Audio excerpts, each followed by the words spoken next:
Teka, ba't ang dami hugasan? Di pa ako makain ah.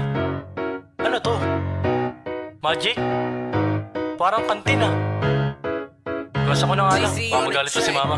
Monday hugas plato, Tuesday hugas plato, Wednesday hugas plato, Thursday hugas plato, Friday hugas plato, hanggang Sabado ako lagi naghuhugas. Ba't parang galit kayo? Akala nyo natutuwa ako? Syempre hindi, sobrang dami ng hugasin ay nakakarindi. Ayos sana kung bibigyan ako ng 20, kaso galit pa nga sila, nagkanda leche-leche.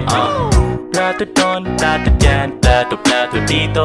Bakit ako na naman maghuhugas neto? Plato doon, plato dyan, plato dito. Bakit ako na naman maghuhugas neto? Plato doon, plato dyan, plato dito. Bakit ako na naman maghuhugas neto? Plato doon, plato dyan, plato dito. Bakit ako na naman maghuhugas neto? Alam nyo ba ano? Chinat ako ng crush ko, kaya bigla kong sinipag maghugas ng plato. Sabi ko sa mama ko, ma ako na dyan. Sabi naman ng mama ko, bigyan kita 100.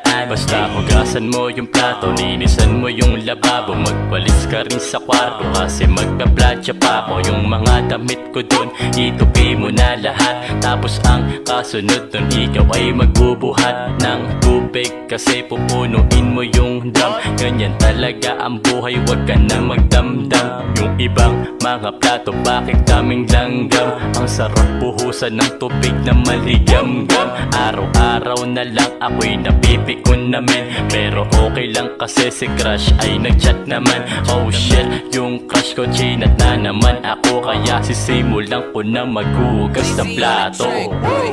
Plato doon, plato dyan, plato dito. Bakit ako na naman maghuhugas neto?